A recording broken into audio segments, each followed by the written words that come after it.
That's stock. I scavenged some parts out of an old Summit and swapped out my clutch. So this is a direct drop-in fit.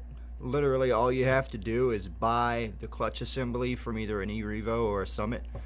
And what this does is, if you check out the size of the pads on this and the size of the clutch assembly and everything, and then you compare it to the size of the stock pads and stock clutch assembly.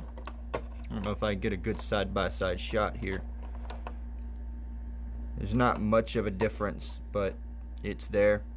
And a lot of people who run 8th scale setups in their Slash and just monster amounts of power through their vehicles will either do one or two modifications. They'll either switch over to a mod 1, I think, metric pitch, if I'm not mistaken. Basically a Revo spur gear and clutch assembly, or they'll go a different route and delete their clutch assembly altogether. There's a carrier you can buy from a couple of companies make them that will totally eliminate your clutch. And then if you want to take it a step further just to save your rear diff a little bit more, you can do a clutch delete and install a center differential kit, and then it'll soften the impact on your rear diff that way, so you don't have to worry with a clutch, but you have a center differential, sort of how your Creighton here is set up. So if you're having constant issues slipping your clutch because you've upgraded your power, yeah, Revo, Summit, that type of stuff will fit directly on the spur gear and shaft assembly for your stock Traxxas Slash 4x4. So really easy modification. Again, it takes absolutely no parts. What I had to do, because this is countersunk and this one sits proud, you see, so what I had to do was take my pin in this shaft, and you got two holes in this shaft, you got one there and you got one further in. I had to move that pin up on that shaft so that I could get enough clearance for this to stick into your rear diff back there. So we're going to run this and we're going to see how it works. I'm only running a 540 size Castle system in this truck, but I've been noticing a lot of slippage in the stock clutch here, and it could just be because this stock clutch is worn down, it's worn out, who knows. But I don't have another one on hand, so we're going to try this. And we'll see how it works. Very simple installation. It's 4 bolts to get the spur gear out of the chassis. And then it's just your drive thing, whatever you call this, a nut, a spring, a spacer, which make sure you have this on right, by the way. If you put this on backwards, you've got a bearing in your motor mount back here.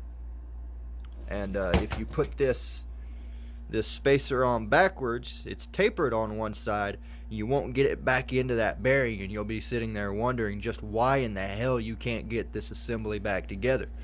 Another thing is, when you're first taking it off, you're going to notice that it likes to get stuck in here and not move.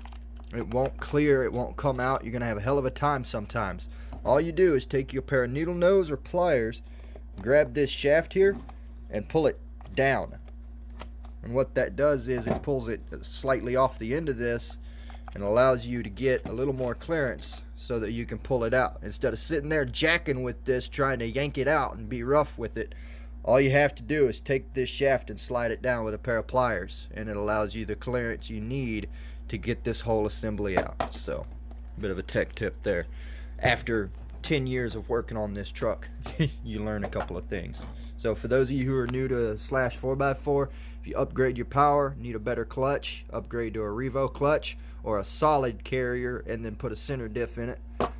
Or you can also just swap this entire assembly out for a Revo one. The Revo gear, the Revo clutch, all of it. So it's a thicker gear, so it's more sturdy gear. It's a lot more solid of a setup. So yeah, just a bit of a tip for you guys. Thought I'd show that off. It's pretty neat how some things are completely interchangeable, at least hopefully. I'm really hoping that these fins don't interact with this surface here. So we'll see if they do. If they do, I have to add a spacer or something, but I know for a fact that a lot of people do this swap. So hopefully I've done it right. Oh, and look at that. Perfect timing. The lipo's done charging. Alright, we're going to button this back up. We're going to take it out for a spin. See how it reacts. Alright guys, out here with the Slash, we've changed out the clutch assembly on it, as you have seen in the beginning of the video. And let's see how all that works. So we are running the same batteries I run in all of my other videos with this truck, a 2S Gens Ace LiPo, 50C 5000 milliamp hour. And I was noticing quite a bit of slippage with the other clutch. And I don't like to tighten my clutches down all the way, because it winds up causing issues, you know, such as stripped spur gears and things like that. But I also don't like it when they constantly slip. And I couldn't get a happy balance. You can hear how it really, when you really get on it, it kind of whistles, but then it stops now. Yeah. Jesus. Yeah, she definitely seems happier now, not as much screaming from that clutch. The entire inside of the rear of this chassis was coated in clutch dust, guys, when I took it all apart.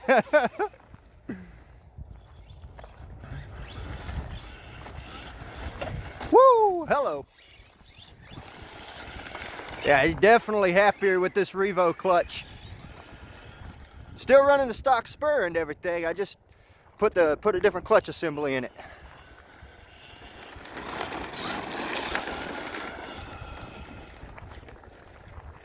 Even got better braking now. Nice. Tried to lift the back end up. Man, I gotta mow this track or get my fifth scale out here.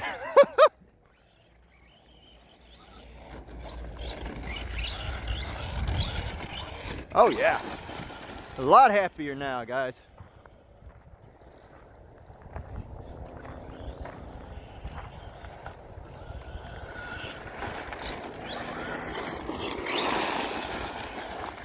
So yeah, I've got some ideas for this truck, and I kind of want for it to be a surprise, but I kind of also want to let you guys know that it's gonna be a couple of months worth of a build, because I don't have a lot of money. So I'm planning on doing a 17mm hex conversion.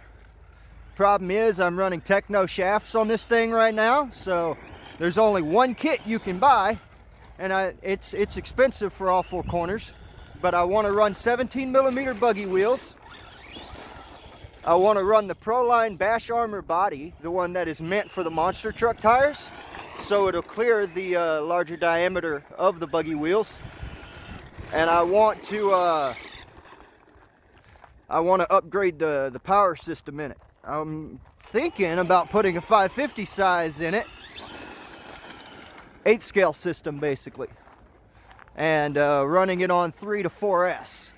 So basically a Traxxas version in terms of power, kind of like the Arma Sentin. I think it's a 4S or 3S truck if I'm not mistaken.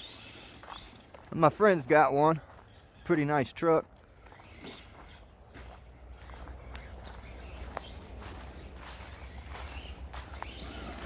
But I definitely want to do something a little different with this thing. But it's, I mean, the body alone is $100. That Proline Bash Armor body. The 17mm adapters for the Techno kit is like, I think, damn near another $100.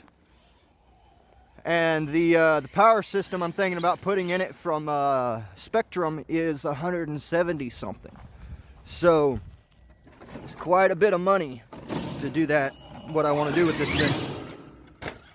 But it'll be worth it. Oh, and I also want to upgrade to the XO1 diffs.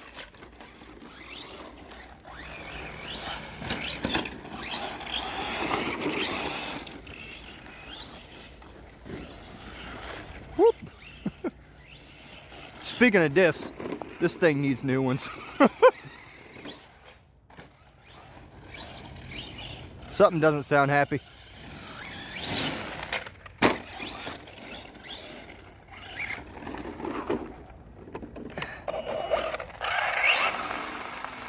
Got a little bit of imbalance in the tires. Might just be rocks.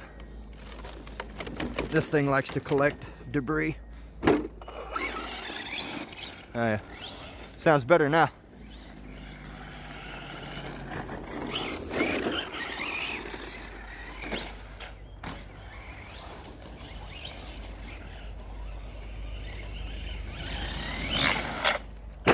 Yeah, we got a bit of crunchiness in it. I guarantee what that is that that clutch plate back there. Either that. Well, the rear diff sounds okay. Feels okay. Yeah, it's that that clutch plate. The vanes on it are grinding against this rear. Yeah, that's what it is. All right, I'm gonna have to put a spacer back there behind that clutch disc, I guess. So it likes that clutch a lot better, but it's rubbing a bit.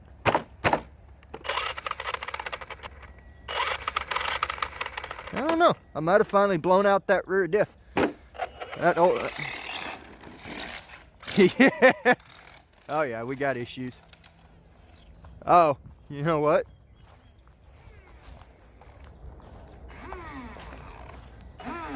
That's the end of my drive. Let's go see what happened. Well, let's see what we did to her. I lost drive. I'm wondering if we munched a spur gear or seriously broke something. I didn't think it felt like the diff let go. I thought that the clutch plate was rubbing because maybe this setup is not as plug and play as I thought it was. But then I lost drive, so I'm not sure what's going on here. Moment of truth. Okay. What are we looking at here? Are we looking at a munched spur gear?